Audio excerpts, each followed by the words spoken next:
शादी बड़ी धूमधाम से हो रही थी। मेहंदी की रस्म बहुत ख्वाबनाक थी। हाल में लड़का और लड़की दोनों मौजूद थे। उनका निकाह तो अभी नहीं हुआ था, इसीलिए उनकी रस्म अलग-अलग ही रखी गई थी ताकि किसी को इतराज ना रहे। फजर की रुखसती का दिन भी आ पहुंचा। उसके ख्वाब सच हो रहे थे। वो खुद भी खूबसूरत थी और उसका दूल्हा भी लाखों में एक था। फजर के खैर ख्वाह उसके अच्छे नसीब के लिए दुआ गो थे। हकीकत है और बहुत तल्ख हकीकत है कि कभी कभी खुशी का मौका भी कुछ लोगों के लिए गम का तूफान छुपाए होता है, और कभी तो दुनिया से जाने वाले पर भी लोग कलमा शुक्र अदा करते हुए पाए जाते हैं। फजर और उसके वालिदैन बहुत खुश थे, लेकिन फजर की एक आंटी गुस्से से खौल रही थी।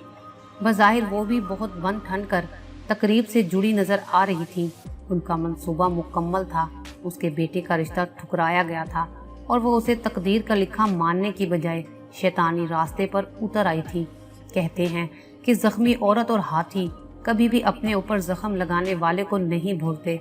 इसमें कोई हकीकत है भी या नहीं, लेकिन फजर की आंटी उसे सच साबित करने जा रही थी। सबसे बढ़कर ये कि वो घर का भेती थी, और घर का भेती जब डसने पर आए तो घाव बड़ा गहरा होता है। औरत कमजोर है और आमतौर पर किसी मर्द को बेवकूफ बनाकर उसके कांधे पर बंदूक रख कर चलाती है। फजर की आंटी ने भी एक ऐसे ही बंदे का इंतखाब किया था जो उसका तो शनासा था, लेकिन फजर के वालिदैन उससे नावाकिफ थे। ड्रामे में उसका किरदार बहुत मुख्तसर लेकिन चौंका देने वाला था। फजर की आंटी ने ये ड्रामा लिखा और डायरेक्ट करना था। वो अपनी मुतवक्का कामयाबी पर बहुत मसरूर थी। इंसान भूल जाता है कि एक कहानीकार हमारी ज़िंदगी के ड्रामे का भी तख्लीक़कार है, जो हर चीज़ पर कादिर है। हाल बहुत खूबसूरत था। पहले निकाह का प्रोग्राम था।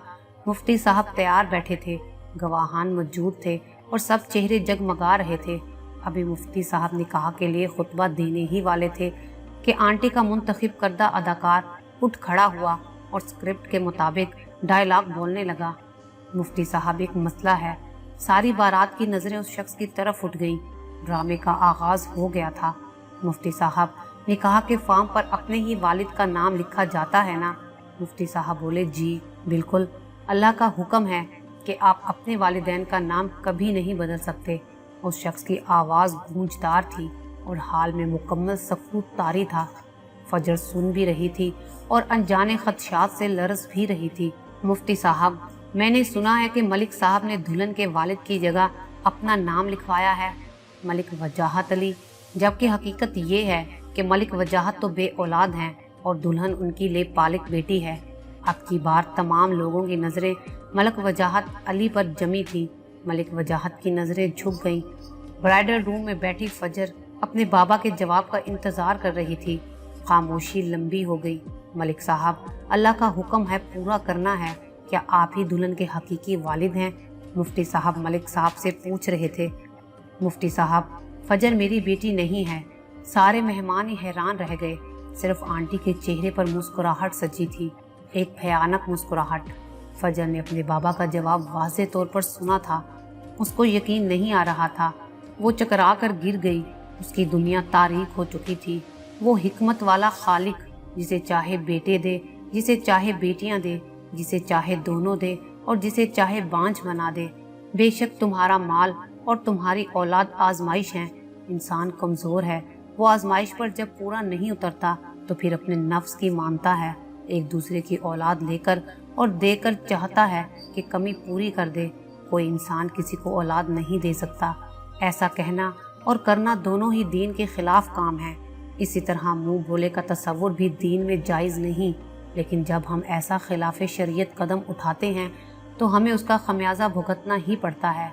हकीकी माँ बाप के ऊपर और मालूम पड़ने वाले लेपालिक पर जो असरात मुरतब होते हैं, उन्हें सोचकर ही इंसान दहल जाता है। मुआशरे में अनगिनत कहानियाँ बिखरी पड़ी हैं, लेकिन हम फिर भी ये गुनाह किए जाते हैं। फजर की जहनी हालत का अदराक कौन कर सकता है? फजर बहुत देर तक बेहोश पड़ी रही। उसकी आंखें खुली तो उसकी मामा उसके सिरहाने खड़ी थी। फजर को सब याद आ गया और उसने दोबारा अपनी आंखें बंद कर लीं। मेरी मामा कहाँ है? ये तो मेरी मामा ही नहीं है, उसने सोचा, और उसकी बंद आंखों से बारिश बरसने लगी। उसकी मामा ने तड़प कर फजर को अपनी बाहों में भर लिया लेकिन उन्हें महसूस हुआ कि फजर का जिस्म ठंडा पड़ गया है। उन्हें मोहब्बत की तपिश महसूस ना हुई। क्या फजर उनसे दूर चली जाएगी? क्या उनकी गोद फिर से खाली हो जाएगी? वो एक पल में 20 बरस पहले अपने माजी में खो गई, जब उन्होंने औलाद की तरफ से मायूस होकर और लोगों की बातों से तंग आकर फजर को गोद लेने का फैसला किया था। मलिक वजाहत का छोटा भाई, जो माली तौर पर कमज़ोर था, उस पर मलिक वजाहत ने दबाव डालकर उसकी होने वाली औलाद को गोद लेने का फैसला किया था। उसके पहले ही 4 बच्चे थे। अल्लाह ने उन पर अपनी रहमत की, लेकिन उन्होंने दुखी दिल के साथ इस रहमत को अपनी भाभी की झोली में डाल दिया। बेगम सलामत ने बज़ाहिर अपने शोहर के फैसले पर सर तस्लीम खम कर दिया था, लेकिन अंदर से वो बुरी तरह तड़पी थी कि जैसे उनकी बेटी पैदा होते ही दोबारा दुनिया से रुखसत हो गई हो और अपने ही हाथों से उन्होंने उसे लहद में उतार दिया हो। बेशक तुम्हारे माल और तुम्हारी औलाद आजमाइश हैं, ये सब राज रखा गया था, लेकिन जो अल्लाह चाहे होकर रहता है। इंसान भूल जाता है और अपने राज एक दूसरे पर आश्कार कर ही देता है। आंटी बेगम वजाहत की गहरी सहेलियों में से थी और फिर उसी आंटी ने आज क़यामत बर्पा कर दी थी। फजर बेटा, मैं तुम्हारी मामा हूँ, आंखें खोलो बेटा, मुझे देखो बेटा, मुझे मत तड़पाओ। बेगम वजाहत बेबसी से रो पड़ी। फजर ने अपनी मामा को देखा और तड़प उठी। उसे अपना बचपन याद आ गया। जब भी उसे कोई तकलीफ होती, वो अपनी मामा की गोद में ही तस्कीन पाती। आज मुझे कौन तस्कीन देगा? फजर ने सोचा, आज भी मुझे इसी गोद में तस्कीन मिलेगी। फजर ने अपनी मामा के हाथ पकड़े। बेगम वजाहत को मोहब्बत की गर्मी महसूस हुई। उन्होंने फजर को देखा और फिर वो अपनी फजर से लिपट गईं। दोनों इकट्ठे रोने लगी और कोई रास्ता भी तो नहीं था। आंसू उनके लिए सरमाया हयात साबित हुए। मुफ्ती साहब, आप निकाह शुरू करें। फजर मेरी बेटी है। मलिक सलामत आगे बढ़े और निकाह की सुन्नत को पाया तकमील तक पहुंचा दिया। धचका जितना भी बड़ा हो, इंसान सह ही जाता है कि अल्लाह किसी नफ्स को भी उसकी बर्दाश्त से ज़्यादा तकलीफ नहीं दिया करता। ये दुनिया आखिरत की खेती है और हम इंसान इसमें कई बीज बोते हैं, जिन्हें अगर दुनिया में काटना हो तो हमारे अंदर बर्दाश्त भी पैदा कर दी जाती है। अल्लाह की हिकमत को कौन जान सकता है। मलिक सलामत को अंदाज़ा भी नहीं था कि कब उनका राज फाश कर दिया जाएगा। एक वालिद का किरदार। वो फौरी तौर पर दूल्हे के वालिद से मिले और उन्हें इत्माद में लिया और फिर वो फजर के पास पहुंचे और फजर को, अपनी बेटी को बरसों बाद अपने सीने से लगाया और अपने आंसू जब्त करते हुए फजर को दिलासा दिया, उसकी हिम्मत बढ़ाई। जब उन्होंने फजर के माथे पर बोसा दिया तो मानो कि फजर फिर से जिंदा हो गई। आज फजर की रुखसती थी। आज उसे अपनी जिंदगी की सबसे बड़ी हकीकत का पता चला था। काश उसे सब पता होता। हकीकतें छुपाने के लिए नहीं होती, हाँ, कुछ वक्त के लिए मुअख्खर कर दी जाती हैं। फ़ख्र की रुखसती अजब थी। उसके 2 बाबा और दोनों मामा ही तड़प तड़प कर उसे अलविदा कर रहे थे। फजर को एहसास हो गया था कि अब उसका रवैया ही फैसला कुन साबित होगा। उसने अपनी आंखें मज़ीद झुका दी। वो बहुत कुछ सोच रही थी। फजर टुकड़ों में बट गई। उसके अपने 2 भाई और 2 बहनें थीं और वो अपनी फजर को कभी भी दूर नहीं देख सकते थे। अब तो उसके अपने मामा बाबा भी आंखों की बरसों की प्यास बुझाने को बेताब थे। राज अब राज नहीं रहा था और ये राज उन्होंने फाश भी नहीं किया था। ये तो तकदीर का लिखा था। फजर अब अपने बहन भाइयों के साथ वक्त बिताना पसंद करती थी। मलिक सलामत का घर ही अब उसका असल मेका था, लेकिन जहाँ उसने ज़िंदगी के 18 साल गुजारे थे, जहाँ से उसकी रुखसती हुई थी, वो घर अब सूना पड़ा था। कई हफ्तों के बाद फजर जा पाती। वो खुश थी, बहुत खुश थी। बेगम व मलक वजाहत उसकी खुशी में ही खुश थे। फजर जा चुकी थी और उनका आंगन अब दोबारा फिजा आलूद हो गया था। मलक वजाहत अब कुछ और सोच रहे थे। उन्हें अपने घर का खालीपन काटने को दौड़ता था, लेकिन वो बेबस थे। दोनों मियाँ बीवी अब उदास रहने लगे थे। जब भी वो उदास होते, अपनी फजर से मिलने पहुंच जाते। फजर भी अब जिंदगी तवाज़ुन के साथ बसर करना सीख चुकी थी। उसके ससुराले रिश्तेदार उसका पूरा साथ दे रहे थे। उसका शोहर एक पढ़ा लिखा नौजवान था। उसने फजर को एतमाद भी दिया और उसे ज़िंदगी की ऊंच नीच से भी आगाह किया। अल्लाह ने फजर को जब बेटे से नवाजा तो वो उसके प्यार में सरशार हो गई। शादी तो आंटी ने भी अपने इकलौते बेटे की बड़ी धूमधाम से की थी। उसका बिगड़ा हुआ बेटा अपनी बुरी आदत की वजह से बदनाम था, इसीलिए आंटी को अपनी बहू एक मुआशी तौर पर कमज़ोर ख़ानदान से लाना पड़ी, लेकिन अभी तक वो उम्मीद बंधने के इंतज़ार में थे। आंटी ने इलाज में कोई कसर नहीं छोड़ी थी। ये सिर्फ माँ बेटे को मालूम था कि नुक्स शोहर में है, वो कभी बाप नहीं बन सकता। बज़ाहिर आंटी अपनी बहू को ही इल्ज़ाम ठहराती थी, बार बार सबके सामने अपनी बहू के बांझ होने का तस्करा करती। माँ बेटा कभी भी इस हकीकत को सामने लाने को तैयार नहीं थे। वो बहू को तलाक भी नहीं देना चाहते थे कि नई शादी भी उनके आंगन में बाहर नहीं ला सकती थी। आंटी के बेटे दिलावर ने एक बार अपनी माँ से किसी बच्चे को गोद लेने का मशवरा किया। जब उन्हें कोई और रास्ता नज़र ना आया तो उन्होंने अपने इस मंसूबे पर अमल करने की ठान ली। आंटी किसी लड़के को गोद लेना चाहती थी। दिलावर ने अपनी माँ का साथ देने का फैसला कर लिया। अब बच्चा कहाँ से आता? वो अमीर कबीर लोग थे। उन्होंने एक नर्स से बात की जो इस काम के लिए बदनाम थी। उसने 50 लाख का मुतालबा किया। 35 लाख में सौदा तय पा गया। 10 लाख एडवांस में अदा किए गए और माँ बेटे ने बड़ी चालाकी के साथ होने वाली माँ को उसके मेके भेज दिया। आंटी की बहू के पास और कोई रास्ता नहीं था कि वो अपने शोहर और सास का साथ देती, कि ये सब कुछ उसी की बेहतरी के लिए किया जा रहा था। माँ बेटा अपने आने वाले वारिस का बड़ी बेताबी से इंतज़ार करने लगे। इंसान की सोच जहाँ ख़त्म होती है, सोने रब की तकदीर का चक्कर वहीं से चल पड़ता है। बेगम व मलिक वजाहत को तो एहसास हो गया था। उन्होंने फजर पर कभी दबाव नहीं डाला था। अब तो फजर और फ़ख्र दोनों ही उनका ख्याल रखते थे। उनका एहसास महरूमी ख़त्म हो गया था। मलिक साहब ने फजर के बहन भाइयों के सर पर भी दस्ते शफ़क़त रख दिया था। उन्होंने उनकी शादियों के अखराजात भी उठाने की जिम्मेदारी ले ली थी। इस फैसले ने उन्हें मज़ीद इज़्ज़त अता कर दी थी। अल्लाह ताला ने उन्हें सुकून व इत्मीनान से नवाज दिया। वो अब फजर के साथ उसके बहन भाइयों के भी सरपरस्त बन गए थे। आंटी के भयानक कदम ने फजर की ज़िंदगी को बहार की कोसे क़ज़ा में रंग दिया था। अब आंटी ने एक ड्रामा और तरतीब दिया था। क्या इस बार वो अपने मंसूबे में कामयाब हो पाएगी? क्या अब भी वो तकदीर से लड़ पाएगी, जीत पाएगी? आंटी अपनी मंसूबाबंदी करके चैन की नींद सो गई, लेकिन तकदीर की आंख हमेशा से खुली थी। वक्त के कोख में क्या छुपा था कोई नहीं जानता था। किस्मत के खेल बहुत अजीब हैं। इंसान को दुनिया में कितना अख्तियार हासिल है। तकदीर एक ऐसी अनलिखी जंजीर है जो हर इंसान के पाँव में पड़ी है। ये जंजीर उसे अपनी हद में रखती है। वो किसी का फ़ायदा या नुकसान इतना ही कर सकता है जितना उसकी तकदीर में लिखा होता है। नर्स ने एक ऐसी माँ का इंतखाब किया था जिसकी कोख में जुड़वा बच्चे परवरिश पा रहे थे। दोनों लड़के थे। उसने बड़ी महारत के साथ अपना काम किया। एक लड़के को गायब कर दिया और गरीब वालिदैन अपने बेटे को लेकर खुशी खुशी अपने घर रवाना हो गए। नर्स ने अपने आलाकार पहले ही तैयार कर रखे थे और वो मियाँ बीवी दूसरे बच्चे को लेकर बड़ी आसानी के साथ सरकारी अस्पताल की तारीक राहजारियों से गुजरे हुए ऊँघते हुए गेट कीपर के करीब से गुजरकर रात के अंधेरे में नर्स के ठिकाने की तरफ चल दिए। बाकी मामलात बड़ी आसानी से सुलझ गए और बच्चा माँ की गोद में पहुँच गया। आंटी ने सुख का सांस लिया। दिलावर अब सर उठाकर चल सकता था। उसने अपनी मर्दानगी साबित कर दी थी। शान की परवरिश इंतहाई नाजो नम से की गई। बेहतरीन स्कूल में उसका दाखिला हुआ। वो एक गरीब खानदान का चश्मो चिराग अमारत की रोशनी में नहा गया। आंटी का सर भी फख्र से ऊंचा हो गया।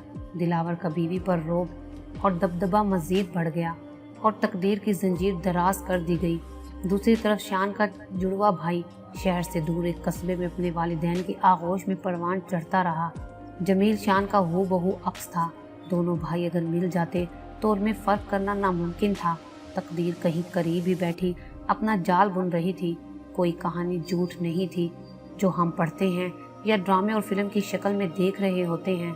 ये सब दुनिया में कहीं ना कहीं हो गया होता है या हो रहा होता है या फिर होने वाला होता है। ये सब हमारे मुआशरे का ही अक्स होता है। फजर हो या शान, दोनों अपने अपने घोंसले से गिरे हुए बच्चे थे। आंटी ने बेगम व मलिक वजाहत के साथ खेल खेला। उसे क्या खबर थी कि वो खुद तकदीर के हाथों में खेल रही है। अब नर्स के साथ मिलकर उसने बज़ाहिर बड़ी कामयाबी के साथ अपना पत्ता फेंका था, लेकिन इंसान अपनी कामयाबी का यकीन सिर्फ उसी वक्त कर सकता है जब वो अपने उन फरिश्तों को नहीं देख लेता जो उसे दुनिया से लेने आते हैं और उसके साथ क्या सलूक करते हैं। कहते हैं बुराई का नतीजा बुरा ही होता है, और आंटी जैसे मुनाफिकों का पर्दा भी अल्लाह चाक कर ही देता है। एक दिन मलिक वजाहत को वो बंदा नज़र आ ही गया जिसने आंटी के कहने पर फजर की शादी पर उनका राज अफशा किया था। इतने सालों बाद वह शर्मशार था उसने मलिक वजाहत से माजरत की और अब की बार आंटी का राज फाश कर दिया। लेकिन इस बार तो आंटी ने काम बहुत पक्का किया था। नर्स खुद शरीके जुर्म थी, वो कैसे ये राज फाश करती? जो लोग मकाफाते अमल पर यकीन नहीं रखते या शकूक का इजहार करते हैं, वो जान लें कि अल्लाह बेहतरीन इंसाफ करने वाला है और ये दुनिया कोई खेल तमाशा की जा नहीं है, बल्कि इबरत का मैदान है। वक्त का पहिया बड़ी तेजी से घूमता रहा। आंटी का पोता शान अब जवान हो गया था। उसे बिल्कुल भी एहसास नहीं था, वो जानता तक नहीं था कि हकीकत क्या है। लेकिन तकदीर के खेल निराले हैं। कुन फयाकून का करिश्मा हमेशा से है और हमेशा रहेगा। ये रब्बुल जलाल का फरमान है जो हमेशा से है और हमेशा ही रहेगा। वो हम इंसानों को हमारी औकात दिखाता ही रहता है। और अब आंटी की बारी भी आ चुकी थी। कुन फयाकून की सदा लग चुकी थी। कोई जीले, तू शहर में क्या कर रहा है? वाह, मेरा यार तो बड़ा निखरा हुआ है। कोई ये गड्डी किसकी है? तुझे तो मोटरसाइकिल चलानी नहीं आती, तू यहाँ गड्डी चला रहा है। कोई ड्राइवर लगा हुआ है तू शहर में? कोई क्या ये बटर बटर देख रहा है? शहर आके तू भी मुझे शेरे को अपने यार को भूल गया है। कोई आ ओ एक झप्पी तो पा। शेरा जमील का दोस्त जबरदस्ती शान के गले लग गया। शान लारी अड्डे के पास खड़ा अपनी गाड़ी मैकेनिक से चेक करवा रहा था। वो अभी तक हक्का बक्का खड़ा था। उसे समझ नहीं आ रही थी कि वो क्या रद्द अमल जाहिर करे। शेरा शहर काम के सिलसिले में आता रहता था। आज जब वो बस से उतरा तो उसकी नज़र गाड़ी के पास खड़े शान पर पड़ गई। उसे लगा कि जमील खड़ा है। भाई, मैं शान हूँ, आपको गलत फहमी हुई है, मैं आपको नहीं जानता, शान ने शेरे से कहा। लेकिन उसके जहन में कुछ अटक गया था। ओह, माफ़ करना वीरा, लगता है मुझसे ही गलती हुई है।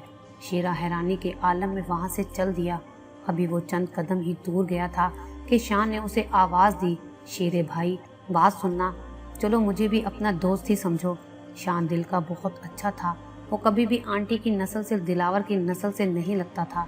वो था भी नहीं। मोबाइल है तेरे पास? शेरे ने अपनी जेब से फौरन बटनों वाला मोबाइल निकाला।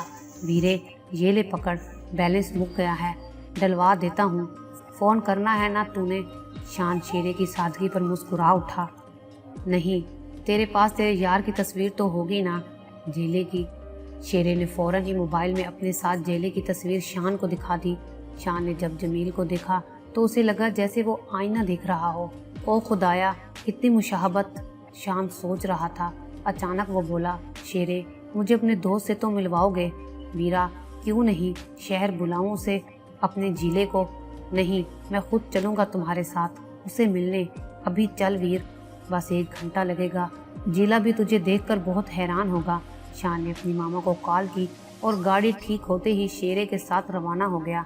शान रास्ते भर सोचता रहा कि ऐसा कैसे हो सकता है कि 2 इंसानों की शक्ल इतनी ज़्यादा मिलती जुलती हो। उसने जुड़वा बच्चों के बारे में पढ़ रखा था जो हूबहू एक सी शक्ल वाले होते हैं। उनकी आदत भी एक दूसरे से मिलती हैं, लेकिन वो एक ही माँ बाप की औलाद होते हैं, सके भाई। शान बड़ी बेचैनी से जमील से मिलने का इंतज़ार कर रहा था। शान दुनिया में अकेला ही था, उसका कोई बहन भाई नहीं थे, होते भी कैसे। दिलावर उसका बाप औलाद पैदा करने के काबिल ही नहीं था और वो खुद बरसों पहले नर्स से ख़रीदा गया था। काश शान पलट जाता, लेकिन शायद वक्त का पहिया उल्टा चलना शुरू हो चुका था। जब वो जीले के घर पहुंचा तो जीले की माँ ने सबसे पहले शान को देखा और धोखा खा गई।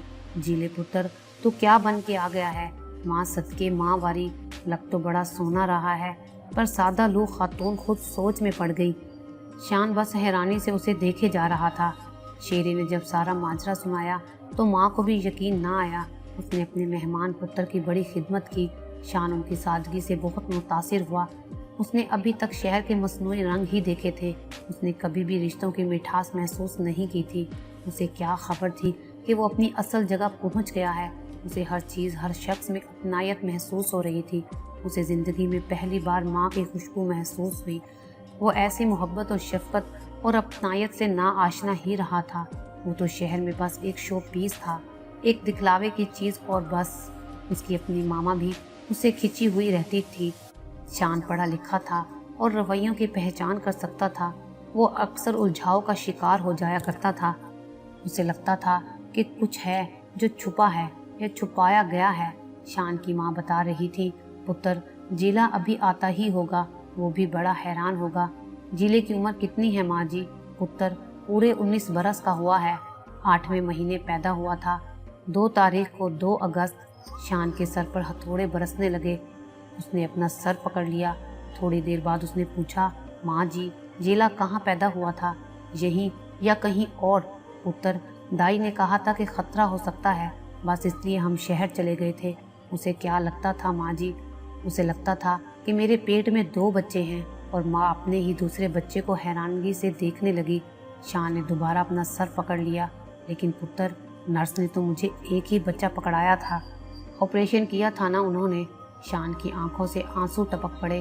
पुत्र क्यों रोता है? लगता है माँ याद आ गई है तुझे। तेरी माँ नहीं है पुत्र, इधर आ पुत्र, मैं भी तो तेरी माँ बजा ही हूँ ना। माँ ने शान के सर पर हाथ रखा और फिर झुकते हुए उसके आंसू साफ करने लगी। माँ वारी, ना रो पुत्र, मैं भी तेरी माँ ही हूँ। इतने में जीला भी आ गया। जो ही उसकी नज़र शान पर पड़ी, उसके पांव दहलीज पर ही जम गए। तमाम अफराद हैरान रह गए।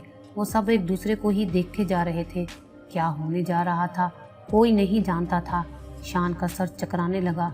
उसको अपनी शनाख्त पर शक होने लगा। उसके लिए उसकी मामा और पापा सिर्फ बेगम व चौधरी दिलावर बन गए। उसे लगा कि वो लावारिस है। उसे लगा कि जमील और उसकी माँ उसकी असल शनाख्त हैं। लेकिन अभी मामला हल नहीं हुआ था। शान ने अपनी ज़िंदगी का मुअम्मा हमेशा के लिए हल करने का फैसला कर लिया। वो जमील के वालिदैन को लेकर शहर अस्पताल में पहुंच गया, जहां जमील पैदा हुआ था। रिकॉर्ड निकलवाने में उसे मुश्किल ना हुई कि रुपया हर ताले की चाबी है। और फिर वो उस नर्स के रूबरू खड़ा था जिसने बरसों पहले शान का सौदा किया था। बूढ़ी नर्स उस वक्त जेल में पड़ी थी। वो रंगे हाथों पकड़ी गई थी। उसे याद आ गया, सब याद आ गया। वो मजीद सज़ा नहीं भुगत सकती थी। उसने अपने गुनाह का इतराफ़ करते हुए उन सब के आगे हाथ जोड़ दिए। शान ने उसे उसके हाल पर छोड़ दिया और अपने वालिदैन और भाई को लेकर अपने घर पहुंच गया। आंटी बूढ़ी हो चुकी थी। वो बरसों पहले का बोया हुआ बीज जो अब तनावर दरख्त बन गया था, उसे काटने के लिए हरगिज़ तैयार नहीं थी, लेकिन तकदीर में लिखा होकर ही रहता है। शान ने तीनों मुजरिमों को अपने सामने ला खड़ा किया। उसने सिर्फ नर्स के साथ रिकॉर्ड की हुई गुफ्तगू उन्हें सुनाई और खामोशी के साथ उनके जर्द होते चेहरों को देखने लगा। वो सब सर झुकाए शान के सामने खड़े थे। शान ने आज उनके मुस्तकबिल का फैसला करना था। अभी तक कोई एक लफ्ज़ भी नहीं बोला था। बोलने के लिए कुछ बाकी बचा ही नहीं था। शान ने अपने वालिदैन को, अपने भाई को इशारा किया और वो उन्हें लेकर उस महल नुमा घर से बाहर जाने लगा। आंटी दिलावर उसकी बेगम में जैसे जान पड़ गई और वो शान को आवाज़ें देने लगे। शान ने कोई जवाब ना दिया। उसकी मामा दौड़ती हुई उसके पास पहुंची, लेकिन शान के चेहरे पर सजी अजनबियत देखकर पीछे हट गई। शान को कभी उस घर में माँ बाप की मोहब्बत मिली ही नहीं थी। उसकी दादी भी उसे हकारत की नज़र से देखती थी। शान को उन्होंने लिखाया पढ़ाया तो था, दुनिया की हर आसाइश भी दी थी, मगर सिर्फ दुनिया को दिखाने के लिए, सिर्फ इसलिए कि कोई उनके बेटे को ताने ना दे सके। उन्होंने तो अपनी इज्जत बचाने के लिए सिर्फ एक सौदा किया था। आज शान को उसके हकीकी माँ बाप मिल गए थे, जिनकी मोहब्बत पाने के लिए वो बरसों से तड़पा था। शान अपने खानदान को लेकर हमेशा के लिए अपने घर रवाना हो गया। अगर आपको हमारी ये वीडियो अच्छी लगी हो तो इसे लाइक करें, शेयर करें और मज़ीद अच्छी अच्छी वीडियोस देखने के लिए हमारा चैनल सब्सक्राइब करें।